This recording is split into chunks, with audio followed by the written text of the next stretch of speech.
So I have my friend David Higginbotham with us today, and we're going after the 5 keys to avoid a relational crash and burn. You ready, David? I am, So yes. describe to us like a relational crash and burn. How do we recognize that when we see it? We see it regularly, Hmm. but we don't always recognize it. Um, One of the things that will indicate a relational crash and burn is a phone call at 2 o'clock in the morning from a buddy who's saying, "Can you come get me or come help me?" Because he's been arrested for DUI and he's in jail and needs somebody to come bail him out. That is a relational crash and burn. That's more of the interpersonal type. See, a relational crash and burn doesn't necessarily have to involve a lot of other people. It can be right here. A relational crash and burn uh, happens one time near us, and when we lived in Kansas City, woke up. I came home from work one evening, and the neighbors, all of the personal belongings of the neighbors were out piled up on the Hmm. curb. And that lady was having a crash and burn. Circumstances had gotten out of hand. Uh, um, a separation from an irresponsible husband, financial crash. That's a crash and burn. Got a call from a guy once whose wife had left him, and I knew them. I mean, it wasn't. I knew them. I was surprised. We weren't great friends, but I knew who they were, and we would see each other from time to time.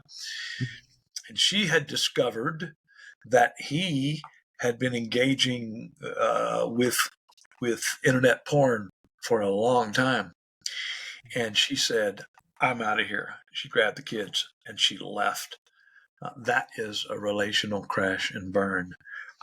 They come in all kinds of varieties, but they all of them present themselves like this to the person who's experiencing. Oh my God, what am I going to do? And so that can happen to us, but it doesn't happen accidentally, and it doesn't happen by surprise, although we may be surprised by it. Typically, it's something that's been building for a long time, and then, boom, it blows up in our face. And it typically does that, particularly for guys, because we haven't been paying attention. Just haven't been paying attention. And suddenly the clamor of events is getting our attention. You know, you and I have talked about this before. You can make any choice you want. We're all free to make choices, but we're not free to be able to live our lives apart from the consequences those choices bring to us. So Right. a relational crash and burn is something that can happen to anybody at any point in time. For me, it happened the late spring of 1995, the year I turned 40. Wound up in a hospital in Johnstown, Pennsylvania. Nearly died. 11 days in the hospital, 6 of it in ICU. Uh, that's a crash and burn. 40-year-old man being as sick as I was, pretending that I wasn't as sick as I was, acting and thinking that I was bulletproof. All of those choices, they all built up and built up and built up, and down they came. That is a relational crash and burn. Here's why I use the term relational with that. Because every one of those experiences affected other people.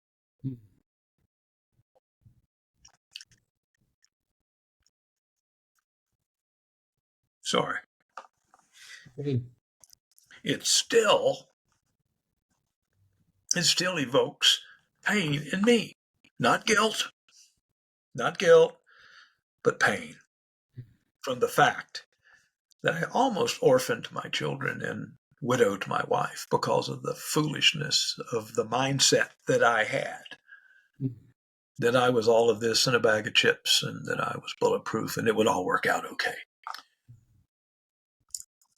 Crash and burn doesn't happen accidentally.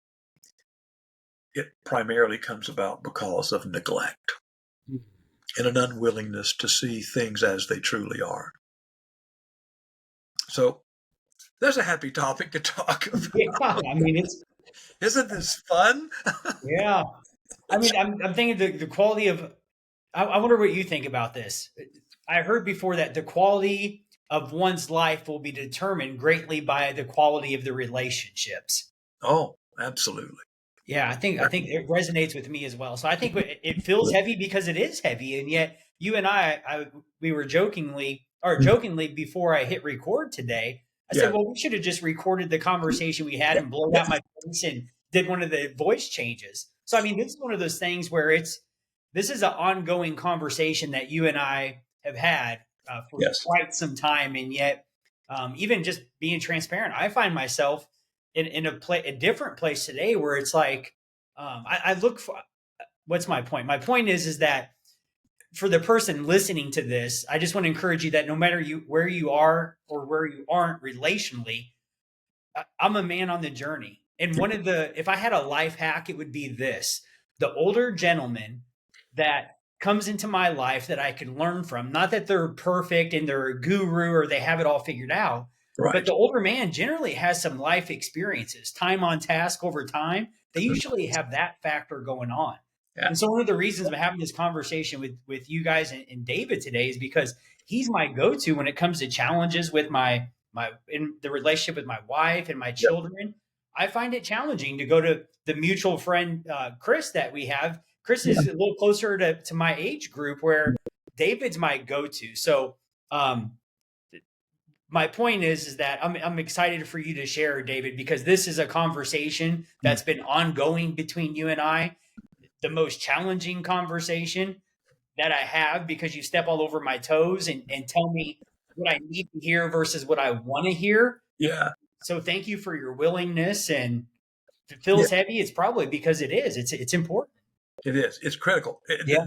And I used the term with you earlier today when we were talking mission critical. Mm.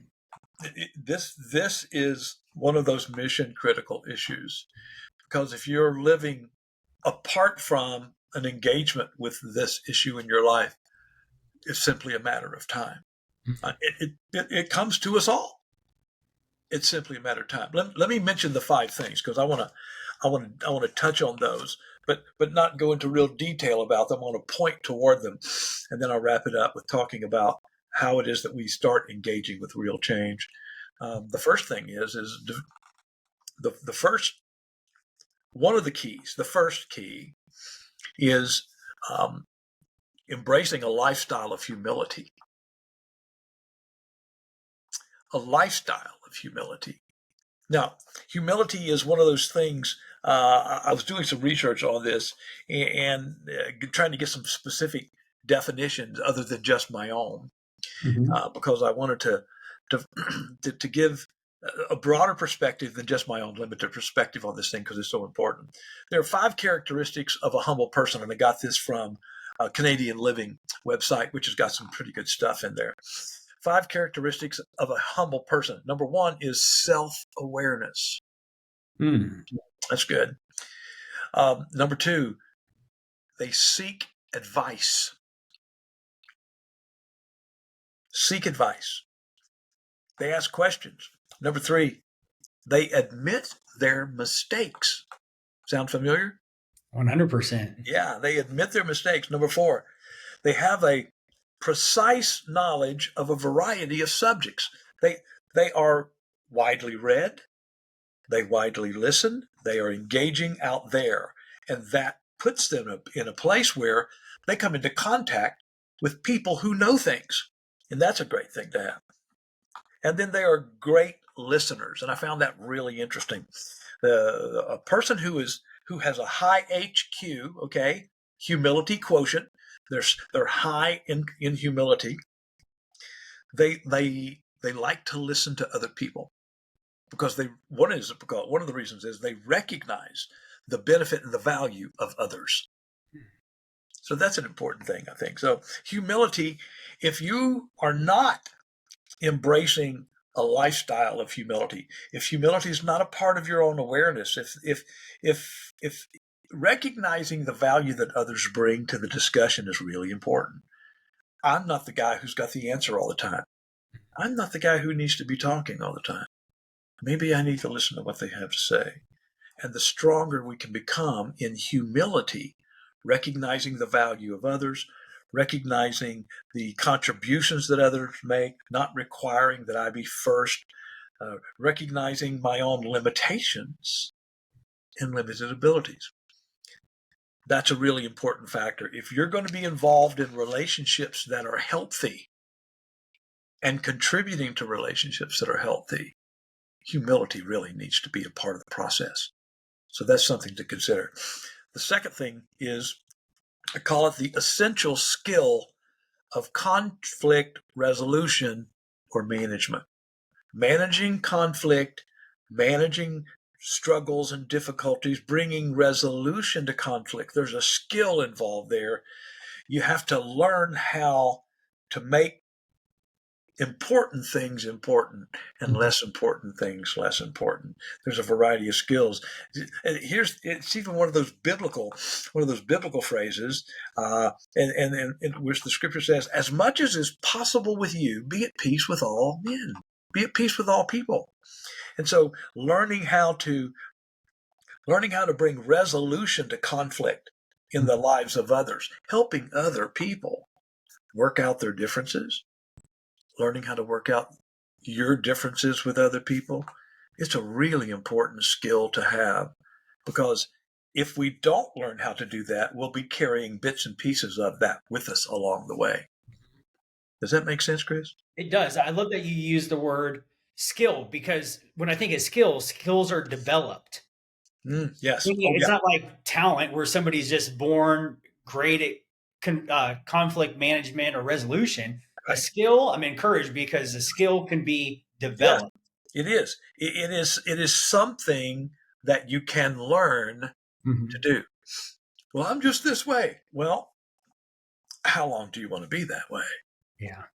We can learn to engage differently with the world around us, because that's what maturity is, by the way. Not acting like an 8-year-old for the rest of my life. Yeah, really important.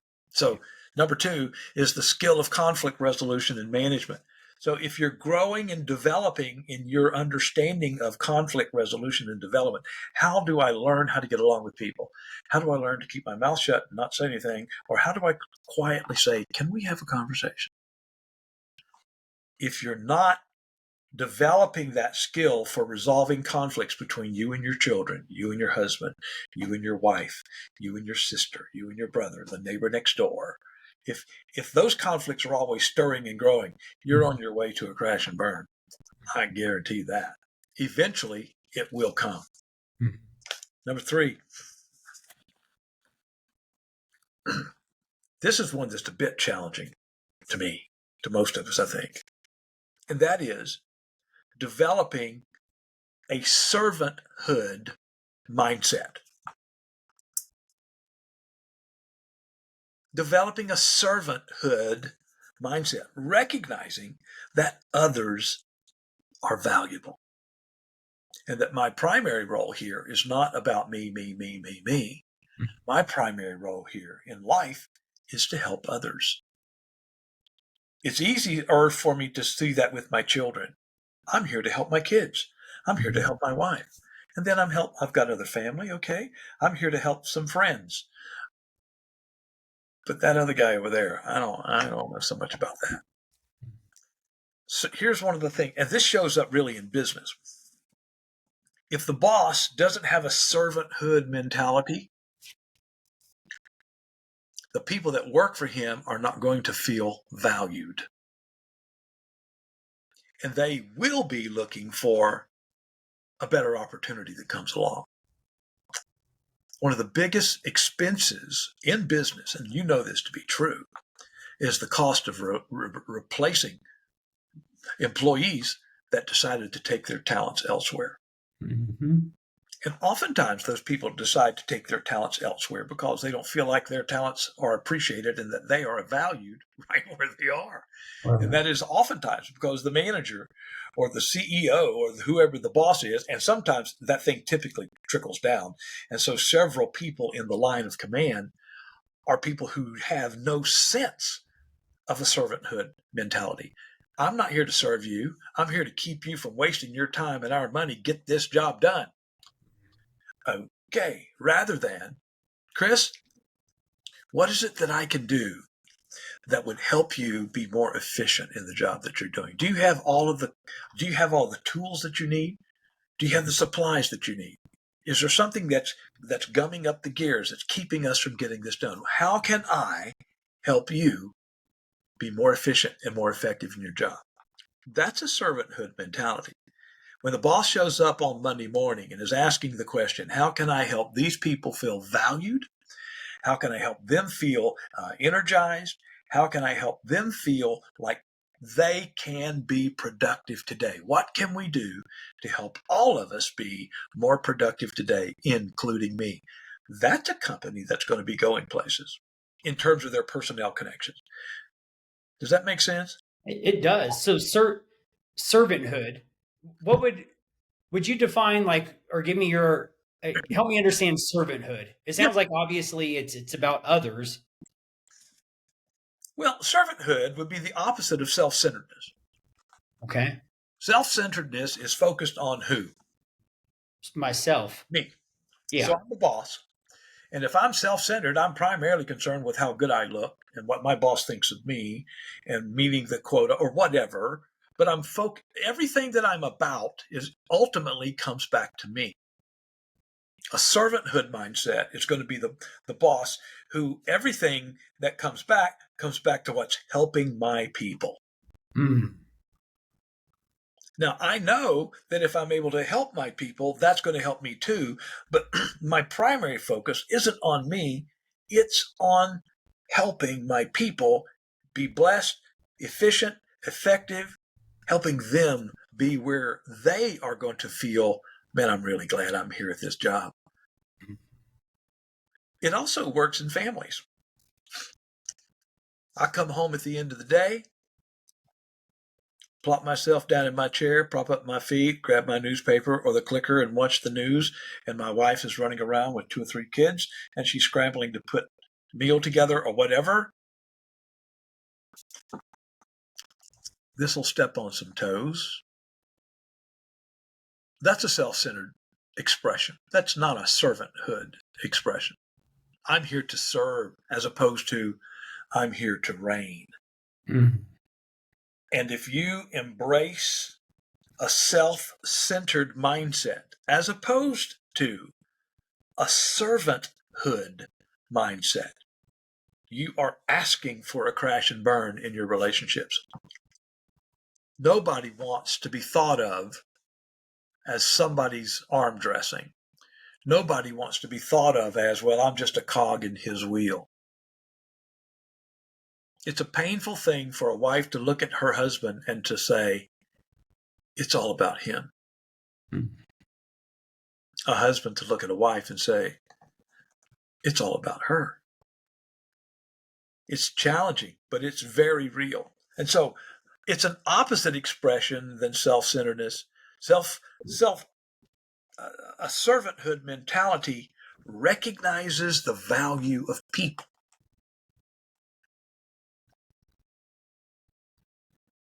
A self-centered mentality believes that people are my asset.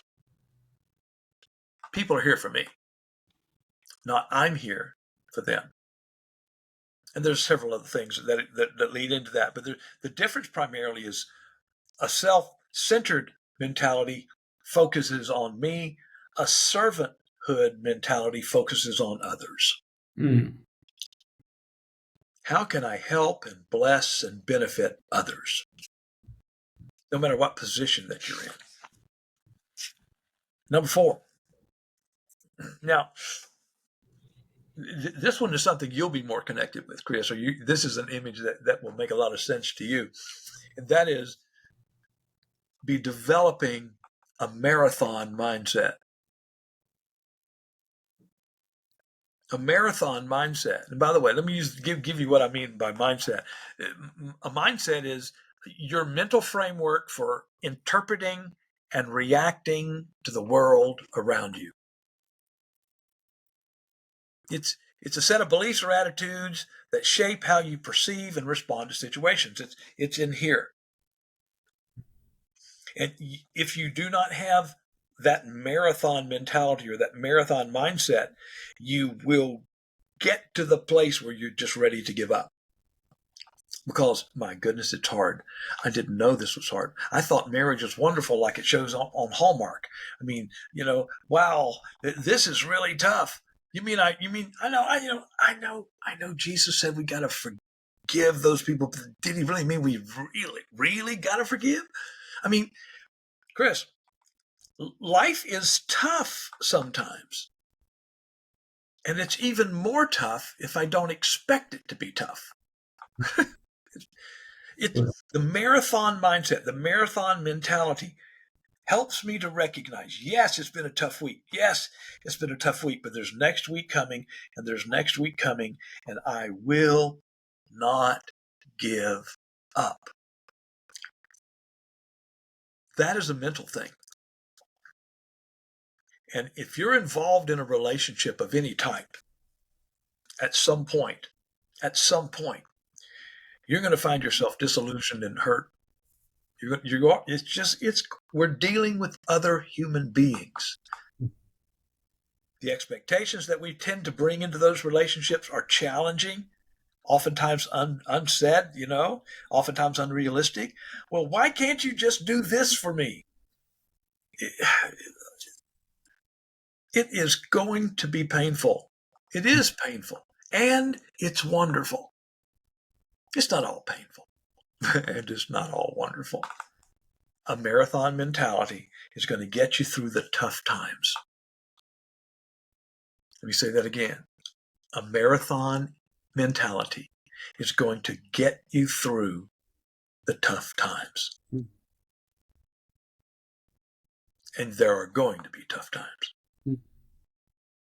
So that's number 4. Because if you don't have a marathon mentality, at some point, the crash and burn is going to happen. Because you're ready somebody's ready to walk out the door. And that's really tough. Number 5. Number 5 is the thing that I call the essential skill of letting go.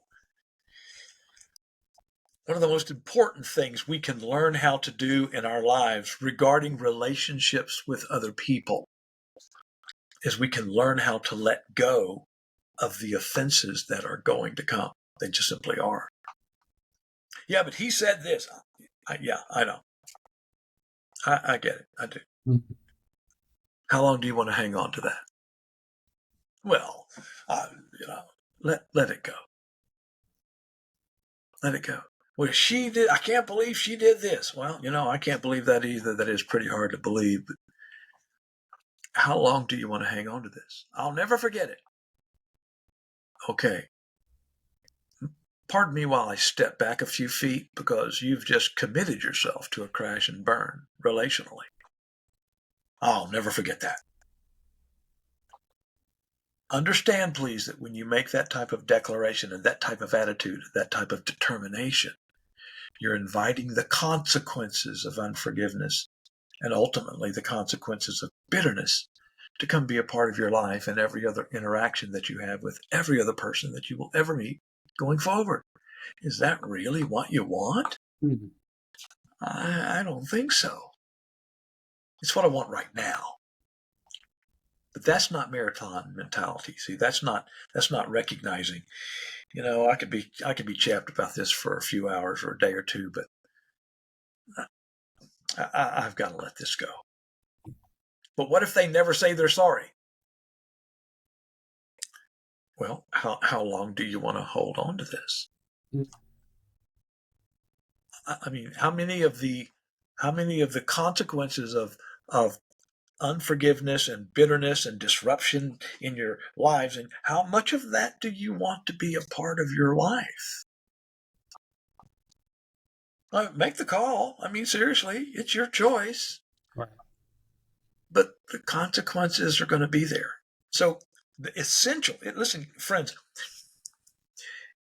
if you haven't been growing in your ability to let go of offenses that are going to come and that do come, if you are stuck in a cycle of hanging on to offenses and things that people have done and said to you over the years, and you can't bring yourself to let go of that stuff, prepare yourself for the crash and burn.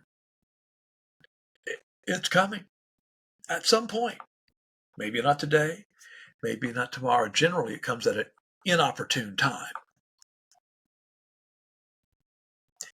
Letting go is one of the most critical things that you can do for developing and maintaining a healthy life, healthy relationships,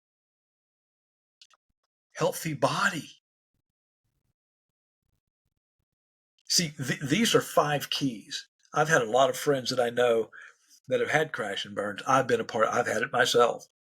And my crash and burn was primarily related to the fact that I did not want to walk in.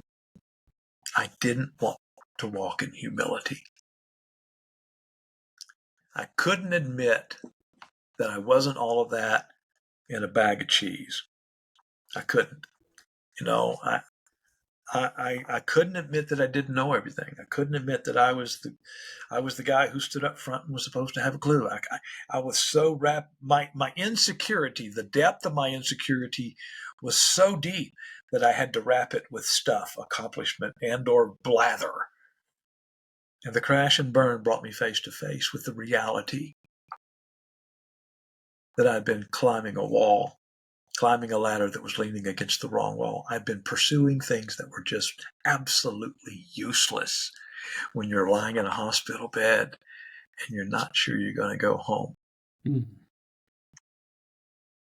It's a big deal, guys. Mm. These 5 things that I'm drawing attention to and talking about are important things, but they won't happen. We won't make the changes that are necessary in our lives. We won't make the changes that are necessary in our lives if we don't learn some things about change. And I want to share 4 of those things with you. Chris, is it okay if I just go into that? Absolutely. Okay. Yeah. Okay. To establish long-term, sustainable change in your life requires several things.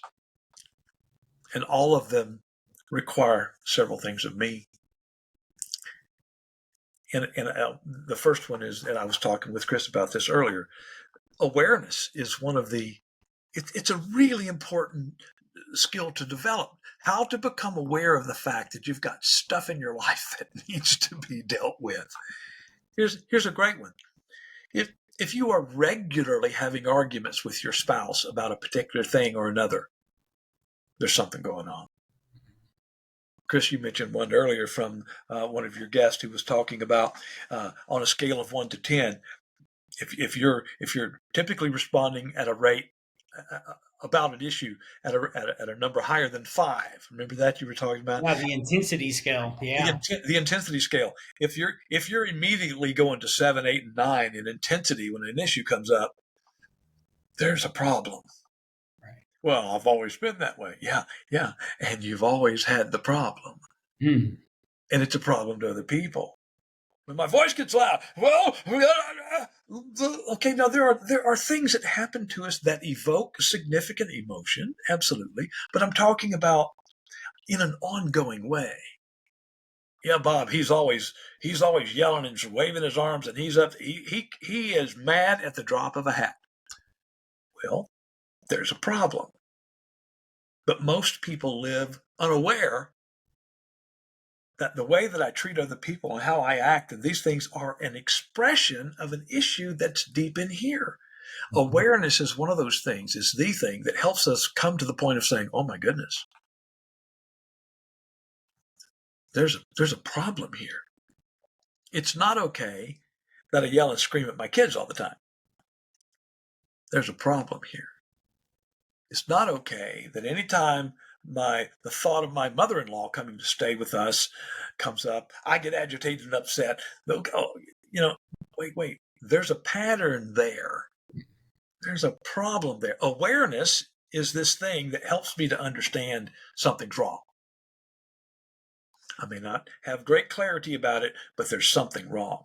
If you're regularly having a fight about a particular topic or an argument about a particular topic with your spouse or your brother or your sister or a guy at work, it's an indicator there's something there. You need to check it out. So awareness is the first thing. Second thing is the need to develop understanding. You see, you don't understand what you don't understand. And you don't know what you don't know. I don't know what I don't know.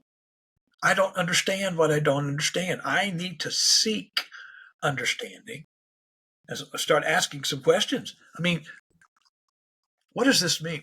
Okay, there's the fact that you and I we're talking and we get into an argument anytime mom is brought up.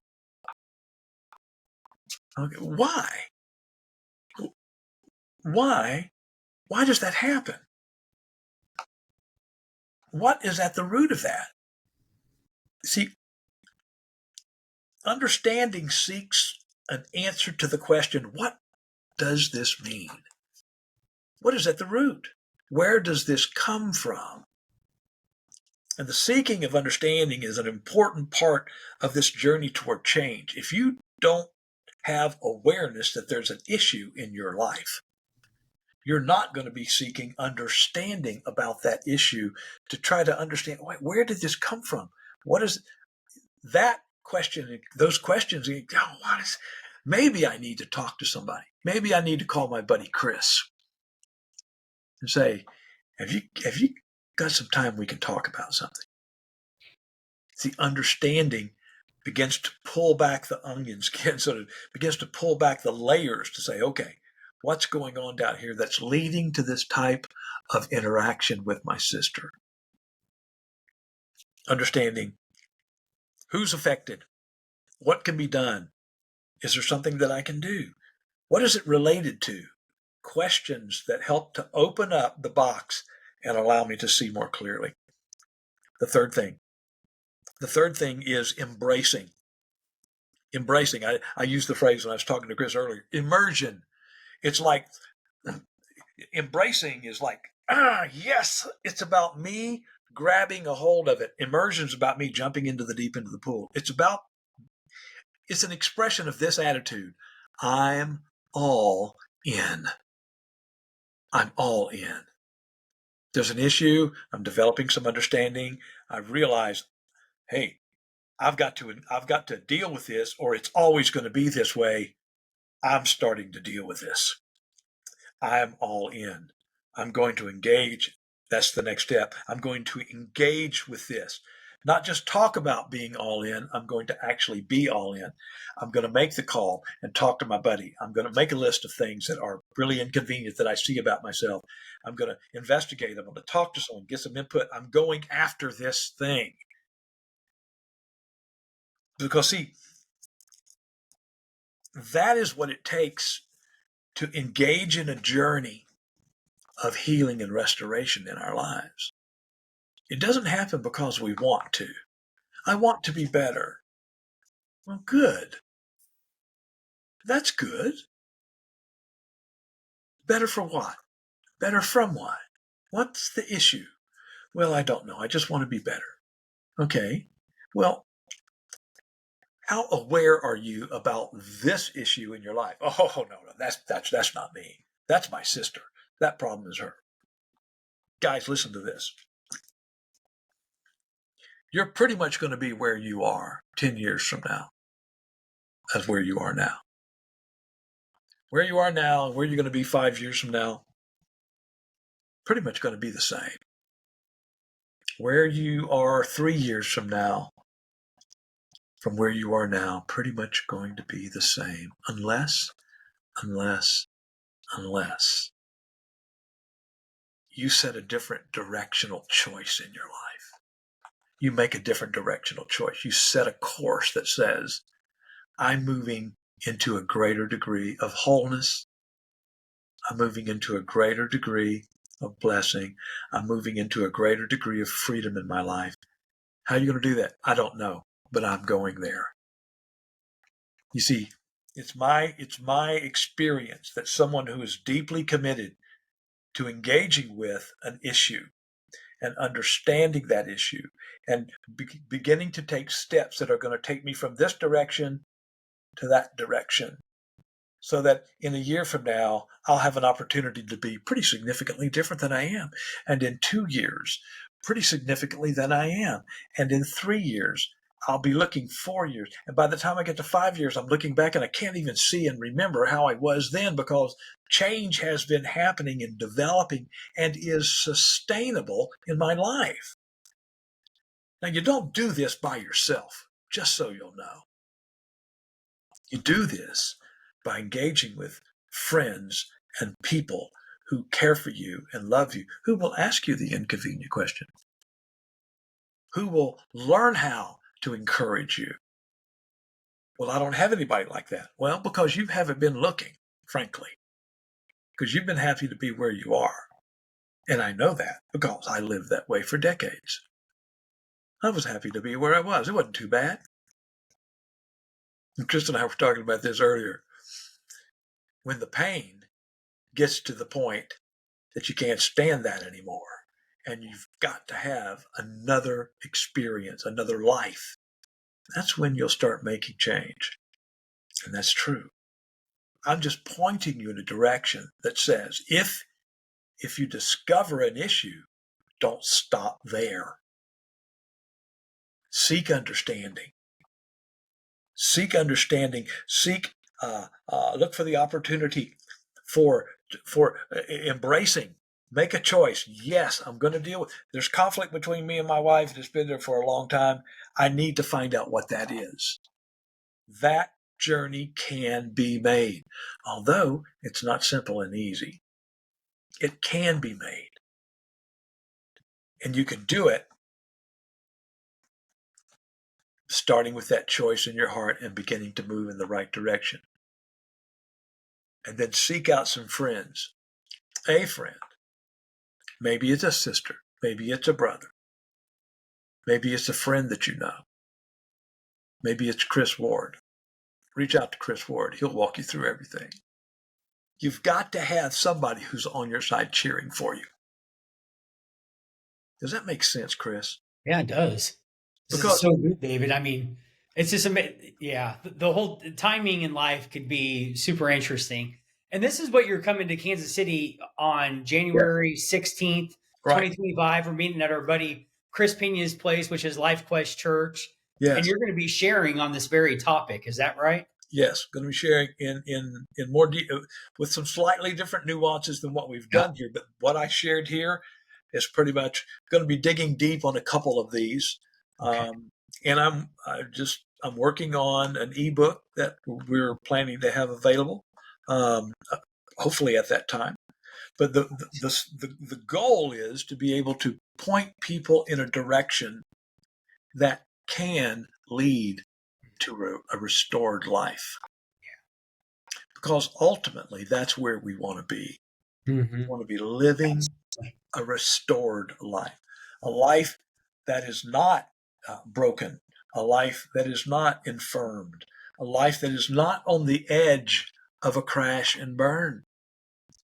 It's one of those things that happens to us, guys. Seriously, it really is. And we always have the opportunity to move into that. Yeah. I'm not beyond the possibility of having another crash and burn. I'm certainly not. Everyone is. They happen with different intensities and with different impacts, but all of them are painful. Yeah. And they can be avoided the overwhelming majority of the time. Yeah. That's good, David. What's the name of your book going to be? It's going to be 5 Keys to Avoiding. Let me get here. I'm an old man, so I don't have all that memory. 5 Keys to Avoiding a Relational Crash and Burn. Okay. Relational is a part of that, because every crash and burn that happens affects more than just the individual who's experiencing it. It affects other people as well. I look forward to you expanding more on the. First of all, I want to say right now, I'll buy the first copy, especially if you sign it. Number two, I look forward to hearing more about that skill set Yes. piece side of things. Yeah, the skills. I'll be talking about the skill sets. By the way, there are 2 skills, 1 lifestyle, and 2 mindsets that are involved in this. Mindsets are different than skills; they're developed differently, but they're supportive and complementary, and they are related. The lifestyle is a bit broader, and I'll be talking about that probably as well. But the thing that I want to mention to you is that skills, the skill of the essential skill of letting go is, and we're going to talk about that. I've got some illustrations that I want to share, and a way that every person can let go, but it requires a certain amount of change in order for that to really take place. Be weaving all of these things together, and at least that's the goal. Okay. David, where can people go to find you online? The easiest way to find me online is on Facebook, David Higginbotham. Yeah, I'll share the link to your Facebook profile in the comments. There, yeah. Cool. You can Google David Higginbotham podcast. That is an easy way to get in touch with me. The podcast that I do with a friend from Kansas City is called the Learning to Thrive podcast. And we're in season 3. And the first 3 seasons have had a very clear faith-focused issue, on faith-focused topics and discussions, all of which are related to helping people learn how to thrive in life. And so I welcome that. My email is available. Put my email on there too as well. Someone wants to that email. Happy to respond or to correspond with that. Happy to do that as well. Very good. Well, David, thank you so much. You're a generous man. And we really look forward to you coming to Kansas City. So pumped to have you here in person, man. It's always a fun dynamic. I'm looking forward to Kansas City. Going to see some friends I haven't seen in a while. Be with you. That's going to be fun. Absolutely. And have some friends coming to the seminar. It's going to be a great time. Looking forward to it. Dinner at our house if you have the capacity. Yeah, we'll find the capacity.